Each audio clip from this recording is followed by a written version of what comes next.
Advocate B.R. Kedar, all my cabinet and legislature colleagues of the dais, all the eminent lawyers, dear friends. I must thank the Bar Association of Aurangabad bench who have invited me and given this opportunity to know closely the High Court bench at Aurangabad, and also opportunity to interact with you, and moreover to listen to the thought-provoking words of Honorable Chief Justice of Bombay High Court. I must congratulate the Bar Association and all the judges and lawyers of Aurangabad bench on this 35th Foundation Day of the High Court. Justice El Rahmani took us through the history of formation of this High Court. What makes me happy more, although it was a very difficult situation for the then Chief Justice to establish this bench, but looking at the history, we must also appreciate the democratic institutions which we could build. On one hand, when the Chief Justice announces and pronounces a bench at Aurangabad and a litigation is preferred, and based on the interpretation, the High Court doesn't shy away to pass the judgment against the will of the Chief Justice. I think this is the beauty of our institutions. Although the stand of Honorable Chief Justice was vindicated by the Supreme Court, but when we talk of the independence of judiciary, the independence is not only from the executive or the parliament, it also amongst its functioning. Normally, in a parliament or especially when executive functions, it's very difficult to go against the will of the head of the institution. But I think in our judicial institutions, it's not the person or the persona. It's the provision of the Constitution. It is the will of the Constitution which prevails. And I think when Dr. Babasaheb Ambedkar spoke in the Constituent Assembly, he was very right in saying that if we want to keep this country united, we need to build some institutions. And to keep this country united, unlike few countries like America, we must have one citizenship, single citizenship. He described it very beautifully, the quasi-judicial structure. So it's like a one central building which is very powerful, and the buildings around it which are connected with the central building, but at the same time have all independent functioning, and This would enable the country to keep itself united, because for years together, although we had been a single country but divided into many princely states, and now we are entering into an era of democracy where we will be a one country, so we must have single citizenship. And he said that we must have uniform judiciary. One central court, apex court, the Supreme Court, High Court in all states, and the lower judiciary. And he also emphasized that this country requires uniformity in civil and criminal law. And I think his dream of building the institutions we have seen has lived to its expectations. And today, the way our judiciary is functioning, I think it reposes people's faith into itself. In fact, when we look at the 70 years of our independence, we have entered the 70th year. And in these 70 years, all the institutions of our democracy have faced challenges. At certain times,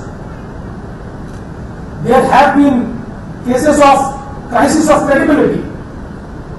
The crisis of credibility has been faced by the parliament, by the executive, by the fourth pillar of our democracy, media. But I am happy, even in the time of crisis, our judiciary has never faced a crisis of credibility. It reposes the faith most. Even today, people feel that this is one institution where we can go and we will get justice. And I think the biggest challenge today is to keep this faith alive and forever.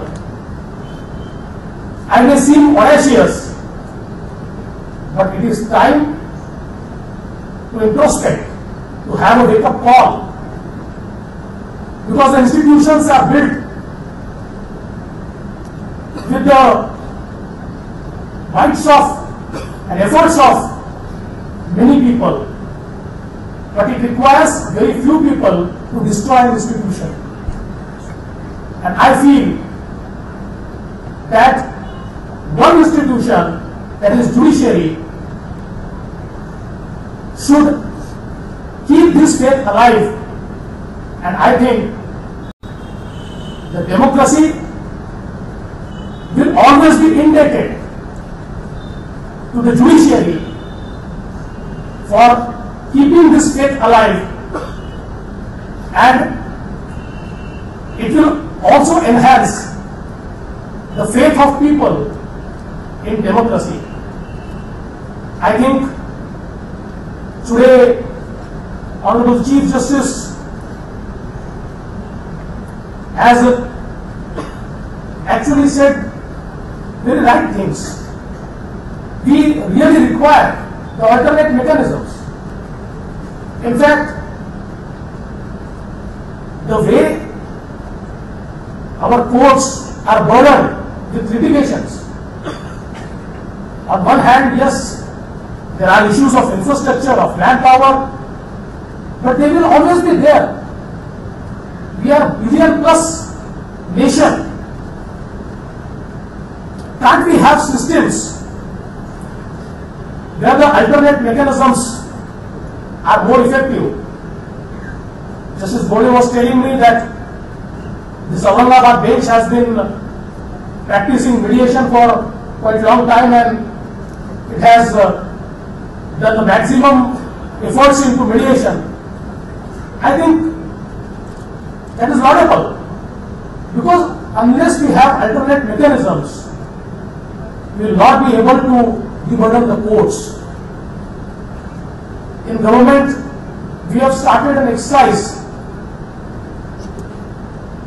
to do away with certain acts which are no more required.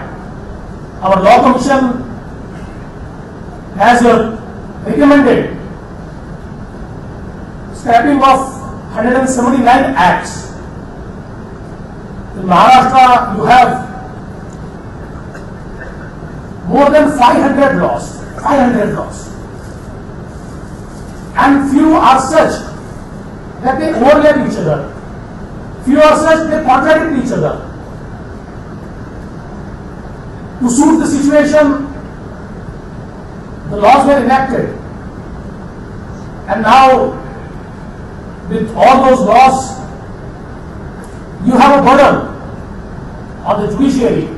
I am happy to share that in this session of legislature, we could repeal more than 70 laws which were recommended by the Law Commission, and we really want to bring down this number to less than 200 by consolidating and by giving a better thought, so that in the interest of justice, we would have an effective mechanism and the effective laws. I think I must also congratulate Advocate Girasi, because looking at the burden on the judiciary and the conflicting interest of using the resources of state, it is the expectation of judiciary, and they are absolutely right in expecting it, that a proper infrastructure should be provided, proper manpower should be provided, because without that, the efficiency of judiciary cannot be ensured. But at the same time, I think technology can also offer solutions. We need to embrace technology, because of late, after looking at the economic situation in the country, in the world, and looking at the pressing needs to deploy resources for the last person, last man of the society, I think we need to come out with innovative solutions. There has been a demand for circuit bench or new bench of the High Court. That is, High Court has to decide on it, and I am sure at appropriate time they will decide. But all such things can have a technological solution.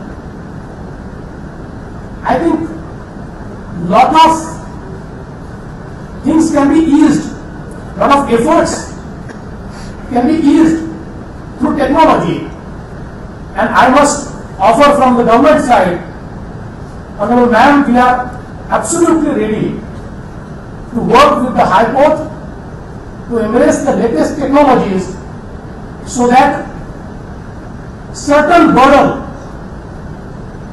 on the human resource is shared by the technology, and it is not just shared, but also the technology has power to be more transparent,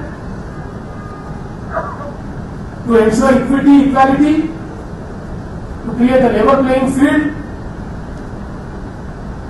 and to be very efficient. I think let's make our Bombay High Court the most technologically advanced High Court in the entire country. I am sure even the lawyers will help us, because the system together has to take itself to the next level. Not just the judges or the government can do this.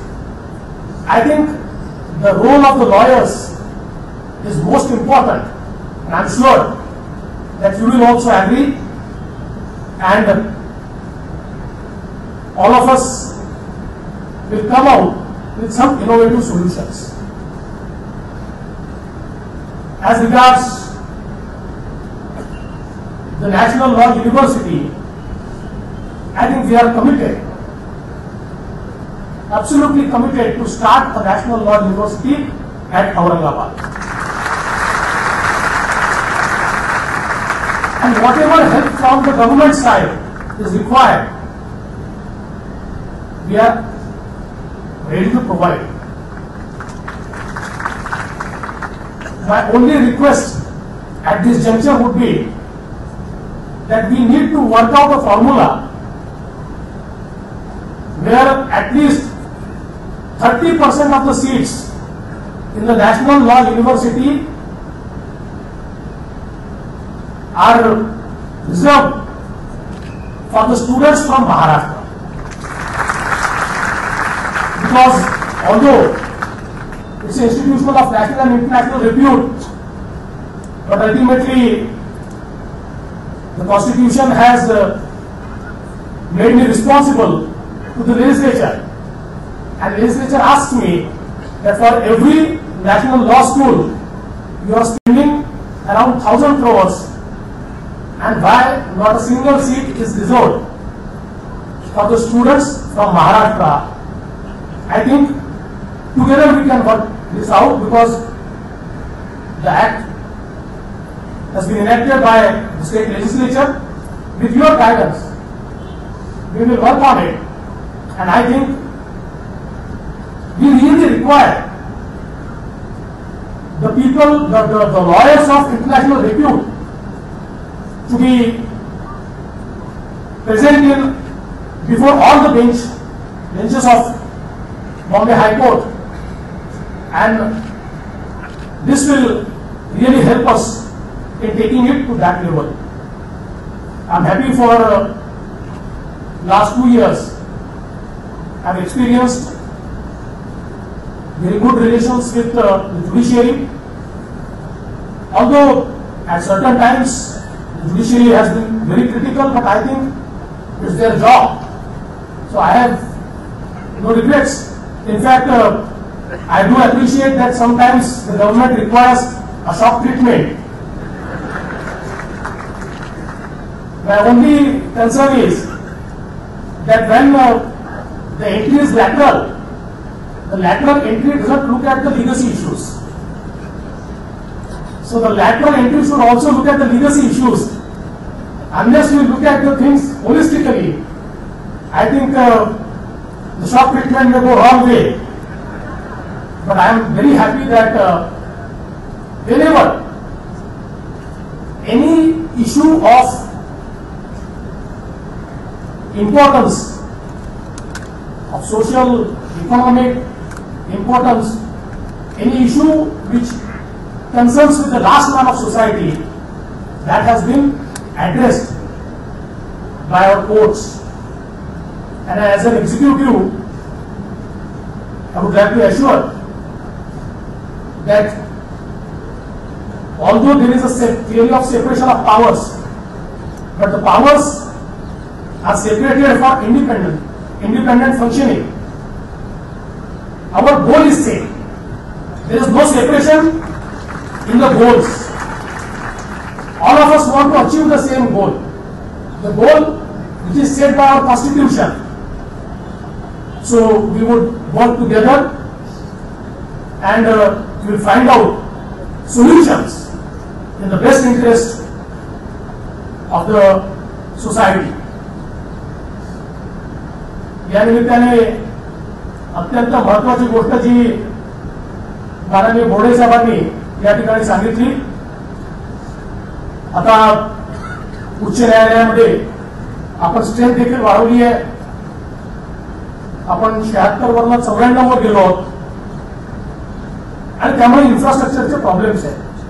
विशेषतः औरंगाबादला खूप मोठ्या प्रमाणात ते प्रश्न या ठिकाणी मांडण्यात आले, आणि म्हणून मला या ठिकाणी सांगताना आनंद होतोय की उच्च न्यायालयाच्या विस्तार इमारतीच्या ₹54,47,57,000 रुपयाच्या बांधकामास प्रशासकीय मान्यता आम्ही दिली आहे. त्याचप्रमाणे औरंगाबाद येथील न्यायमूर्तींसाठी 6 बंगले बांधण्याची एक मागणी आली होती. त्याच्या ₹17,83,76,000 रुपये इतक्या प्रशासकीय खर्चास देखील आम्ही मान्यता दिली आहे. आणि एक अजून आपण या ठिकाणी एक खंडपीठाच्या आवारामध्ये विश्रामगृह आणि मनोरंजन केंद्र उभारण्याच्या संदर्भातला एक प्रस्ताव होता. त्याच्या देखील ₹4,74,26,000 रुपयाच्या खर्चास प्रशासकीय मान्यता देण्यात आली आहे. त्यामुळे या तिन्ही गोष्टी आपण या ठिकाणी सांगितल्या आणि याला यथायोग्य म्हणजे ज्या प्रकारे बांधकाम पुढे जाईल त्या प्रकारे आम्ही त्याला निधीची सोय देखील निश्चितपणे उपलब्ध करून देऊ. मी आज पुन्हा एकदा बारचं अतिशय मनपूर्वक अभिनंदन करतो की आपण या 35व्या वर्षी या ठिकाणी हा कार्यक्रम आयोजित केला आणि खरोखर आपल्या सगळ्यांना फार आनंद आहे की आदरणीय सावंत साहेब तेव्हाचे ऍडव्होकेट जनरल ज्यांनी याकरता खूप मेहनत केली ते देखील आज हा दिवस या ठिकाणी बघण्याकरता आणि आनंदात सहभागी होण्याकरता या ठिकाणी उपलब्ध आहे. मी पुन्हा एकदा आपलं अतिशय मनपूर्वक अभिनंदन करतो आणि आपण मला या ठिकाणी बोलवलं त्याबद्दल आभार मानून माझे 2 शब्द संपवतो. धन्यवाद. जय हिंद, जय महाराष्ट्र.